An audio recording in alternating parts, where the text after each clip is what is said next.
LeBron James and Anthony Davis are undeniably incredible talents. Still, in my opinion, the best duo in the league front to back, with their abilities, the way that they play off of each other, their capabilities of just taking over, controlling, and dominating a game. We saw that, especially on the defensive end, in the Memphis Grizzlies game.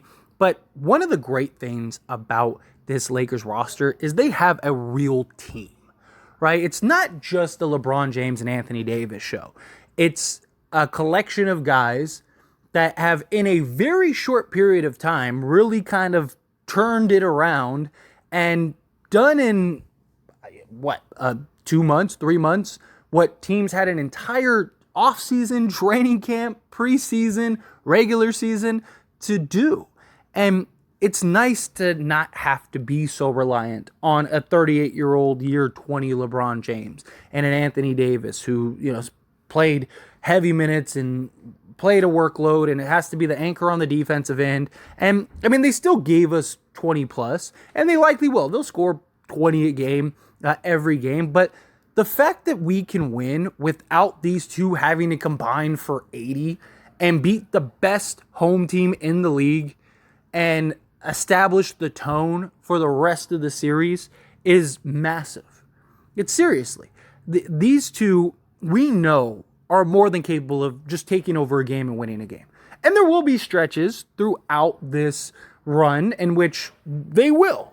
Even the Memphis series, there might be a game or two where they have to be heroic, right? They have to be the superstars that they are. But to have a team, to have any night guys stepping up, whether it's Schroeder, Rui, Reeves, we've seen Beasley go off and completely take over a game for the Lakers and just get hot and hit timely shots. Troy Brown has done it on several occasions, right? You have at least, even if you remove those guys, right? Let's say they're not consistent enough, they're not good enough. Okay, fine. You still have 7 guys a night between Rui, Schroeder, LeBron, AD, Reeves, D'Lo.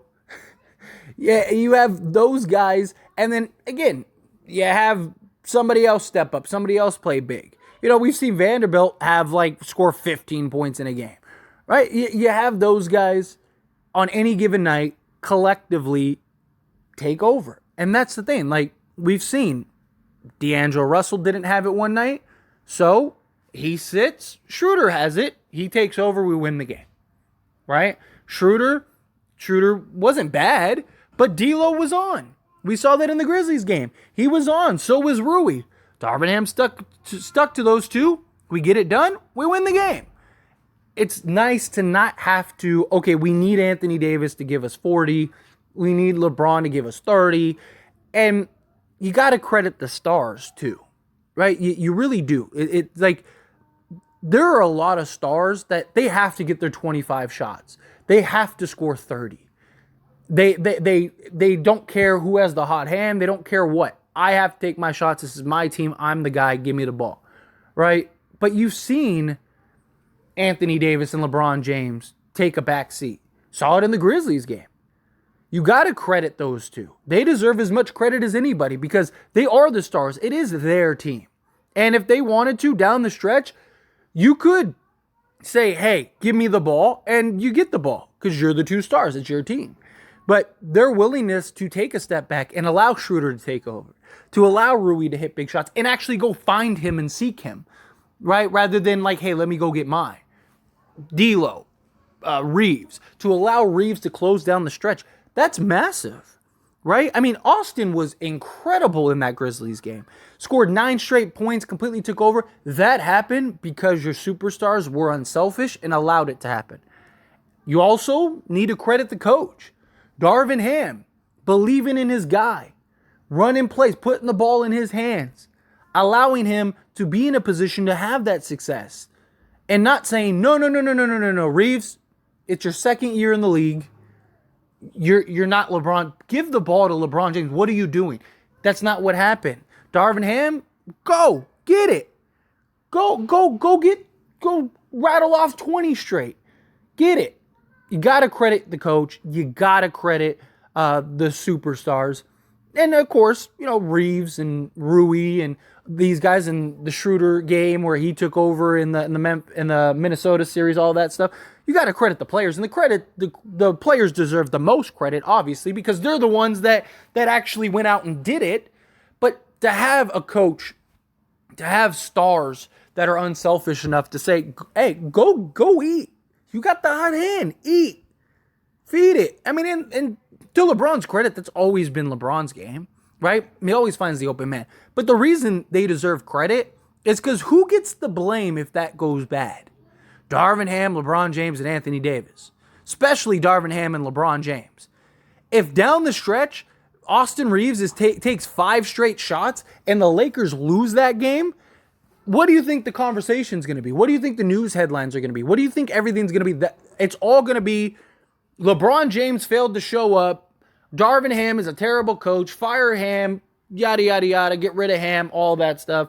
He's done. Anthony Davis isn't the guy. Get rid of him. That's what the conversation would have been if it didn't go right. So for them to trust, believe, and confide in Austin Reeves, and Austin Reeves to deliver, to believe in and trust Rui Hachimura, and Rui Hachimura delivers that game in Minnesota, or in Minnesota, where Dennis Schroeder closed down the stretch and he delivered, and to trust him, that deserves credit because Austin Reeves isn't getting the blame. I mean, look at the Suns game.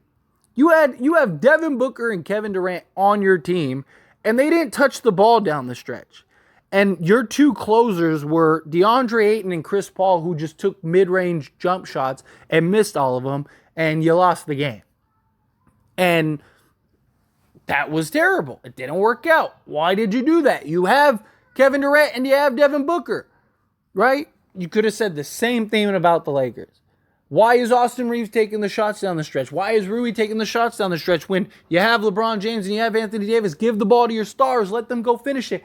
But that's not what this team's about. And the numbers, the metrics, everything backs it up. This team is better as a team when everybody is involved. Because this is a real team. This isn't a top-heavy team where they have, 3 or 4 guys that if they don't show up, you lose. No, this is a team that has at least 7 deep on any given night where those 7 guys are going to go off for 110 points per game. And then whatever else, a Troy Brown and Beasley and, if Gabriel comes in for a moment or whatever they give you and provide you is whatever they give you and provide you. But that's a team. This, it isn't just 2, 3, 4 guys. It's several guys.